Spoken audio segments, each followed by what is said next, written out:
चलिए एक बार फिर से स्वागत है पीएचपी की ऑनलाइन क्लासेस में। अपन ऑर्गेनिक केमिस्ट्री की एरोमेटिक एमिनो कंपाउंड्स के बारे में चर्चा कर रहे थे। कल की क्लास में अपन ने टर्शरी एरोमेटिक एमिन्स के बारे में चर्चा की थी। आज की क्लास में अपन प्राइमरी, सेकेंडरी और टर्शरी एमाइन को किस तरह से डिफ्रेंशिएट किया जाता है उसके बारे में चर्चा करेंगे। और उसके बाद अपन एमिनो ग्रुप जो है उसकी जो बेसिसिटी है उसके बारे में जो है वो चर्चा करेंगे। तो चलिए चर्चा की शुरुआत करते हैं और बात करते हैं एमिनो एसिड्स की। पहले तो प्राइमरी, सेकेंडरी और टर्शरी एमाइन में डिफ्रेंशिएशन। ठीक है, तो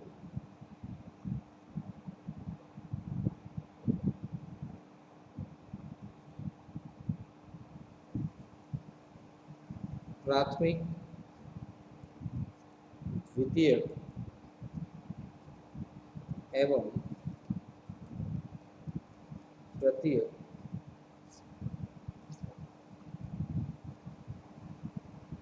एमिनो में विविध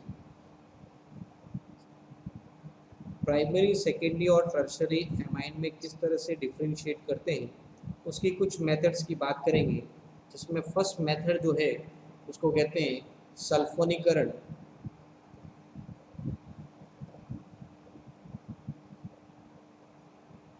इसी को दूसरा जो नाम है वो है हिंसबर्ग परीक्षण।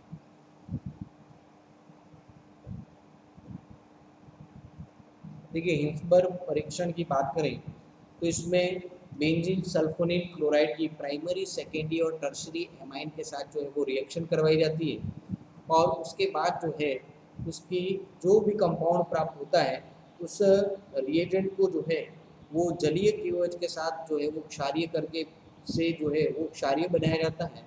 और उससे अपन को जो है वो कंपाउंड प्राप्त होते हैं, सॉल्युबल, इनसॉल्युबल और रिएक्शन। उसके आधार पर अपन प्राइमरी, सेकेंडरी और टर्शियरी में क्लासीफाई करते हैं। तो चलिए फर्स्ट अपन इसमें बात करें तो प्राइमरी एमाइन जो है वो बेंजीन सल्फोनिल क्लोराइड के साथ जो है वो रिएक्शन करके प्राइमरी एमाइन जो है वो आपके एन एल्काइल बेंजीन सल्फोनेमाइड बनाता है। और ये एन एल्किल बेंजीन सल्फोनेमाइड जो है उसकी रिएक्शन जब अपन किसके साथ कराते हैं, जलीय केओएच के साथ कराते हैं। एक्वियस केओएच के साथ जब इसकी रिएक्शन करवाई जाती है तो यह आपके एक सॉल्ट का फॉर्मेशन करता है। और ये सॉल्ट जो है वो वाटर में क्या होता है, सॉल्युबल होता है। इस सॉल्यूशन में सॉल्युबल सॉल्ट फॉर्मेशन होने के कारण एक तरह से अपन ये कह सकते हैं ये प्राइमरी एमाइंस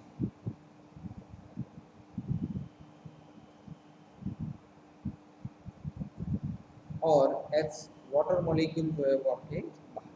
तो ये जो सॉल्ट बना वो क्या होता है, सॉल्युबल। ठीक है, तो सॉल्युबल सॉल्ट का फॉर्मेशन करते हैं और बनाकर जल में विलीन हो जाते हैं। अब सेकेंड की जो बात करें, प्राइमरी है तो वो सॉल्युबल हो जाता है। सेकेंडरी एमाइन की अगर बात करें तो जब बेंजीन सल्फोनिल क्लोराइड के साथ अपन सेकेंडरी एमाइन की रिएक्शन कराते हैं तो सेकेंडरी एमाइन जो है वो आपके N N dialkyl benzene sulfonamide का फॉर्मेशन करते हैं। और ये जो benzene diamine dialkyl sulfonamide है वो आपके केओएच के साथ कोई लवण नहीं बनाता है और इनसॉल्युबल रहता है। मतलब ये फॉर्मेशन तो हुआ, अब इसके साथ केओएच के साथ रिएक्शन कराएंगे तो यहाँ पे कोई लवण नहीं बनता।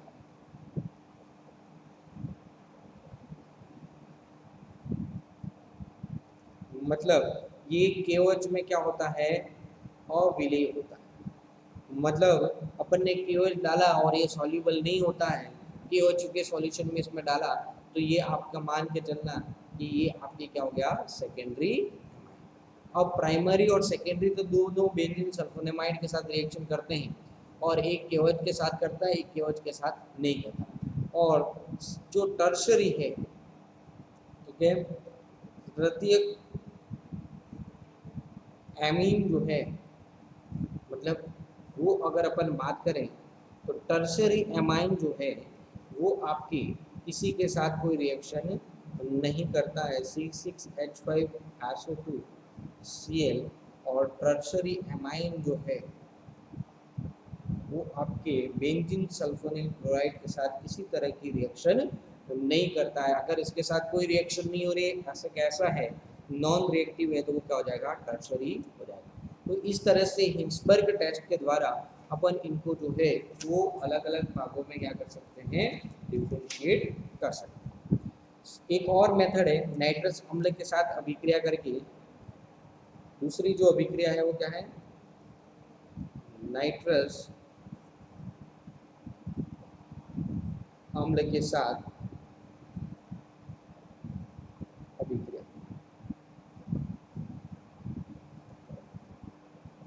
ठीक है, उसमें प्राइमरी की बात करें तो प्राइमरी एमीन जो है वो HCl और NaNO2 के साथ रिएक्शन करके ये आपके क्या बना देंगे, नाइट्रस एसिड।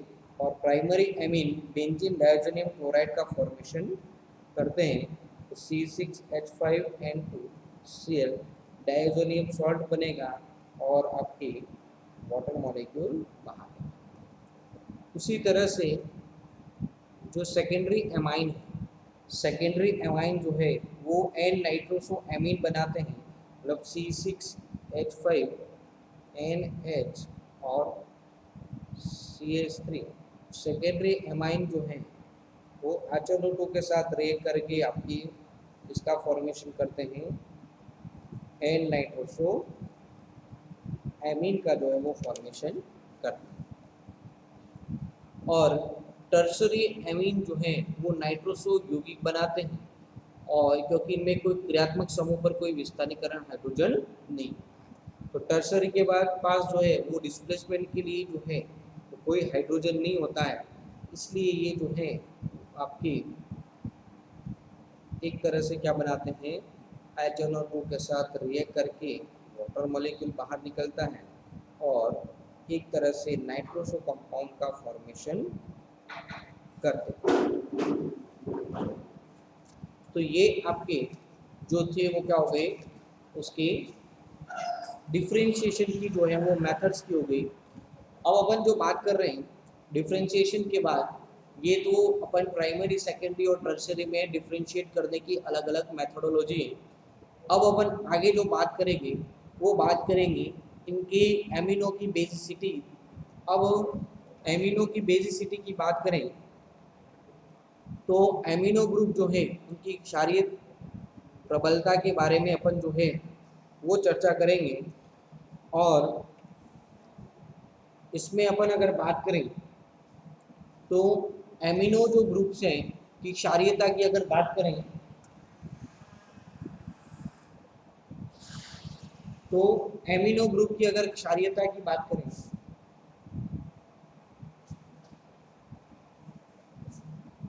तो एमिनो यौगिक की क्षारीयता नाइट्रोजन परमाणु जो है, नाइट्रोजन जो परमाणु है उस पर उपस्थित लॉन पेयर ऑफ इलेक्ट्रॉन पे डिपेंड करती है कि उस नाइट्रोजन पे जो लॉन पेयर हैं वो कितनी आसानी से दूसरे एटम को दे सकते हैं, उसके आधार पर उसकी बेसिसिटी का जो है वो अपन निर्धारण करते हैं। तो जितने वो प्रबल लॉन पेयर ऑफ इलेक्ट्रॉन आसानी से दे पाएगा उतना ही वो क्या होता है, प्रबल क्षारीय होता है। तो अपन एलिफेटिक एरोमेटिक उनकी बात करें तो जो एलिफेटिक एमीन्स होते हैं उनकी तुलना में जो एरोमेटिक एमाइंस होते हैं वो दुर्बल क्षार होते हैं, जैसा अपन ने पहले भी इनकी क्षारीय गुण के बारे में प्राइमरी के बारे में पढ़ा था। उसका कारण क्या है, तो जो एलिफेटिक एमीन्स है उसमें किसी तरह का रेजोनेंस नहीं रहता है और एल्किल समूह का क्या लगता है, आपके प्लस आई इफेक्ट लगता है, जिससे कि प्लस आई इफेक्ट लगने के कारण वो उस इलेक्ट्रॉन पेयर की अवेलेबिलिटी को बढ़ाता है और अवेलेबिलिटी को बढ़ाता है तो वो आसानी से उस नाइट्रोजन के जो इलेक्ट्रॉन है वो किसी दूसरे एटम को डोनेट हो सकते हैं। लेकिन एरोमेटिक एमाइंस की अगर अपन बात करें तो एरोमेटिक एमाइंस जो है उसमें जो नाइट्रोजन है उसके पास जो लॉन पेयर ऑफ इलेक्ट्रॉन है वो आपके बेंजीन रिंग जो है उसके साथ अनुनाद में होते हैं और रेजोनेंस के कारण वो आपके क्या होते हैं, एक तरह से उसमें रेजोनेंस के कारण वो उस बेंजीन रिंग में जो है इलेक्ट्रॉन जो है वो शेयर्ड होते हैं, डीलोकेलाइज होते हैं और उसके कारण जो है उनमें अपन बात करें तो डीलोकेलाइजेशन ऑफ इलेक्ट्रॉन जो नाइट्रोजन है उसके बेंजीन रिंग में विस्तार पर होता है और उसके कारण नाइट्रोजन पे वो लॉन पेयर की अवेलेबिलिटी जो है वो क्या हो जाती है, कम हो जाती है।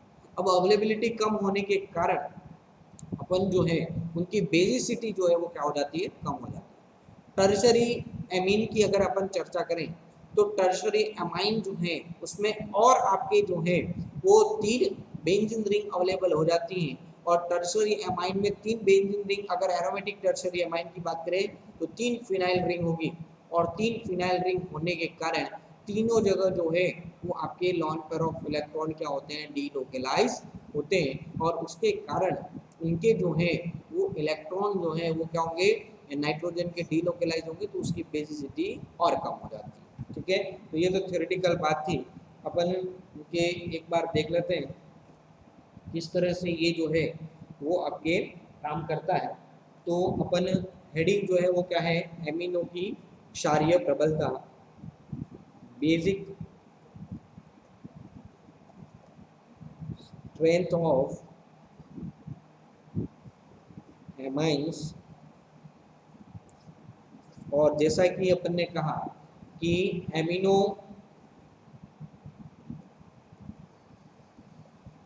जो है आपके यौगिकों की क्षारकता जो है वो नाइट्रोजन परमाणु पर उपस्थित इलेक्ट्रॉन युग्म की उपलब्धता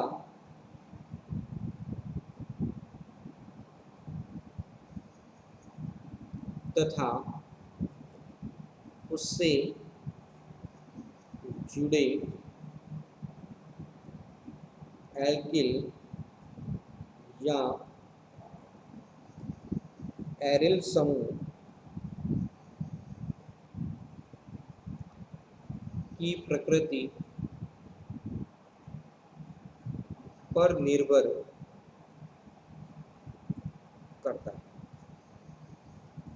ठीक है, कि आपके एक तो उसकी अवेलेबिलिटी जो लॉन पेयर है वो कितनी है और दूसरी उसमें जो है उसमें जो जुड़े हुए ग्रुप हैं उसकी नेचर कैसी, वो किस तरह का एरोमेटिक है एलिफेटिक है, उस पर डिपेंड करती है।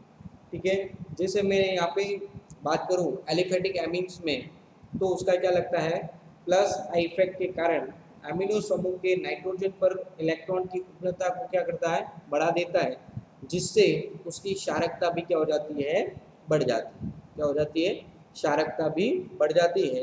तो अपन एलिफेटिक एमीन्स की बात करें तो एलिफेटिक एमीन्स में सबसे ज़्यादा जो एसिडिक बेसिक होगा वो कौन सा होगा आपका, टर्शरी एमीन जो है यहाँ का सेकेंडरी एमीन्स जो है वो ज़्यादा आपके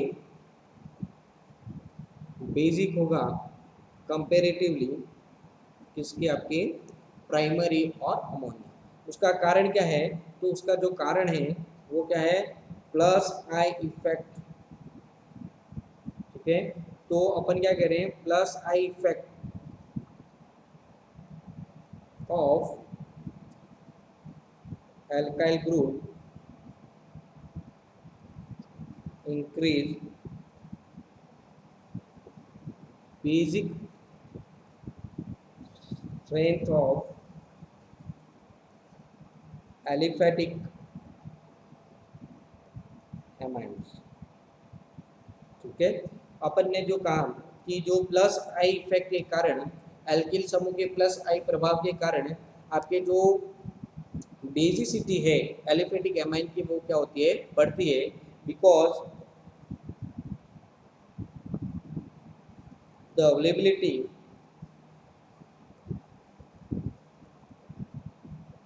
of lone pair of electron present on nitrogen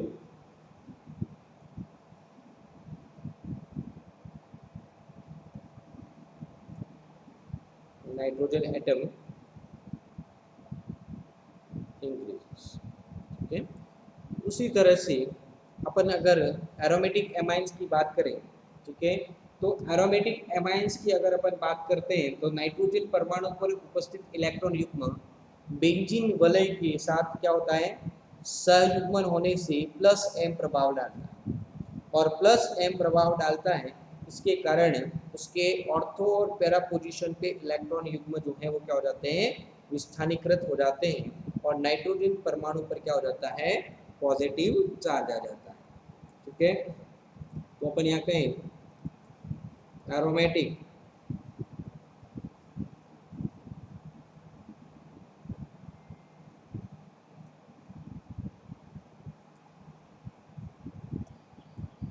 in aromatic amine NH2 group is attached to the benzene ring, so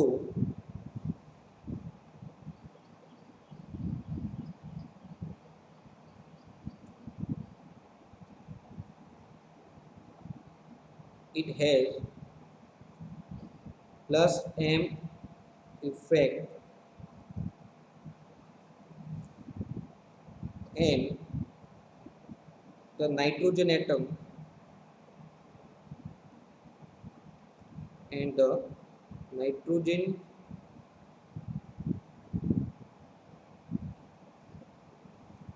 and the electron of an atom of NH2 group is conjugate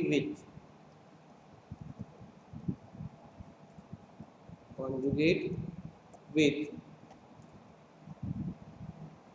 benzene ring, so it is delocalized at ortho and para position of benzene ring,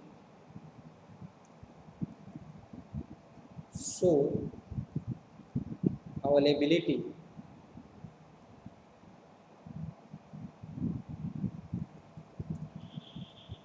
of electron decreases. So basicity decreases. ठीक है, तो अपन कह रहे हैं aromatic amino में nitrogen परमाणु जो है पर उपस्थित इलेक्ट्रॉन युग्म बेंजीन वलय के साथ संयुग्मन में होने के कारण प्लस एम प्रभाव पड़ता है, और यह इलेक्ट्रॉन युग्म बेंजीन वलय के ऑर्थो और पैरा पोजीशन पे क्या हो जाते हैं, विस्थानीकृत हो जाते हैं, और नाइट्रोजन के ऊपर क्या हो जाता है, पॉजिटिव चार्ज आ जाता है, और इसके कारण जो है उसकी क्षारकता क्या हो जाती है, कम हो जाती है। ठीक है,